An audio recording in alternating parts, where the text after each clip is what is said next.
ఉమ్మడి జిల్లాలో ఆయనే సూపర్ సీనియర్. అలాంటి సీనియారిటీ కాదు, అక్కడి నేతల్లో సగం మందికి ఆయనే రాజకీయ గురువు. ఒకప్పుడు ఆయన చెప్పిందే వేదం, చేసిందే శాస్త్రం అన్నట్లుగా సాగేది. ముచ్చటగా 3 దశాబ్దాలు వరుస విజయాలతో ఏకఛత్రాధిపత్యాన్ని సాగించారు. కేంద్ర రాష్ట్ర ప్రభుత్వాల్లో కీలకంగా మారి రాజకీయాల్లో ఒక వెలుగు వెలిగారు. అయితే అంతటి ఉద్దండ నేత ఒక్క ఓటమితో సైలెంట్ అయిపోయారు. ప్రత్యక్ష రాజకీయాల్లో అసలు ఉన్నారా అన్నంత డౌట్ వచ్చేలా కనుమరుగైపోయారు. ఇంతకీ ఎవరైనా మళ్ళీ యాక్టివ్ అవుతున్నారు అన్న ప్రచారంలో నిజం ఎంత? ఒకప్పుడు కింగ్ మేకర్, ఇప్పుడేమో క్రాస్ రోడ్. సెకండ్ ఇన్నింగ్స్ ఎప్పుడు? ఉమ్మడి ఆదిలాబాద్ జిల్లా వెనుకబడిన జిల్లాల లిస్టులో ఇప్పటికీ ఫస్ట్ ప్లేస్ లోనే కొనసాగుతుంది.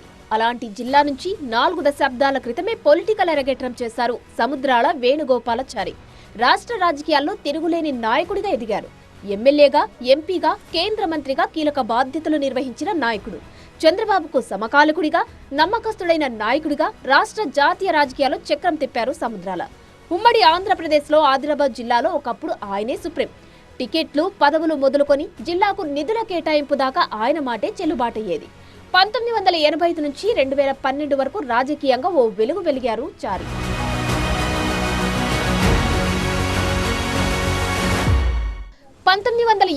మధ్యంతర ఎన్నికల్లో తెలుగుదేశం అభ్యర్థిగా తొలి విజయం అందుకున్న చారి 1989లో కూడా నిర్మల్ నుంచి విజయం సాధించారు.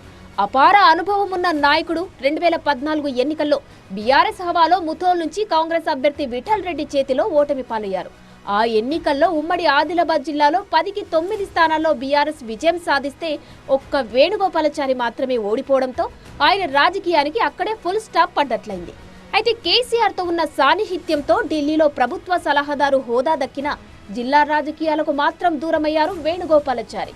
2019 ఎన్నికల్లో ముథోల్ నుంచి మళ్లీ పోటీకి ప్రయత్నించిన విఠల్ రెడ్డి బీఆర్ఎస్ లో చేరడంతో టికెట్ దక్కక సైలెంట్ అయిపోయారు. అయ్యిందేదో అయిపోయింది, 2023 ఎన్నికల్లోనైనా పోయిన చోటే వెతుక్కుందామనుకుంటే మరోసారి నిరాశ ఎదురైంది. దీంతో మరో దారి లేక కాంగ్రెస్ లో చేరిపోయారు సీనియర్.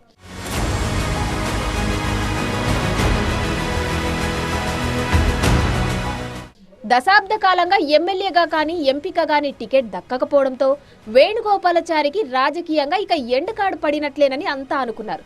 కానీ అప్పుడే అయిపోలేదు, అసలు రాజకీయం ఇప్పుడే మొదలైంది అంటున్నారు చారి అనుచరులు. మళ్లీ సీటు రాకపోతుందా, చక్రం తిప్పకపోతానా అన్న ధీమాతో ఉన్నారు వేణుగోపాలాచారి. ఈసారి కొడితే బ్రహ్మాండం బద్దలవ్వాలన్నంత ధీమాతో ఉన్నారట ఆయన. డీలిమిటేషన్ తో నియోజకవర్గాలు పెరుగుతాయని 600 నిర్మల్ నుంచి మళ్లీ ఎమ్మెల్యేగా పోటీ చేస్తానని అనుచరులతో చెప్పుకుంటున్నారట. చూడాలి మరి 7-10 వయసులో ఆయన ఎంతవరకు సత్తా చాటుతారో, కాంగ్రెస్ లోనైనా టికెట్ సంపాదించుకుంటారో లేదో.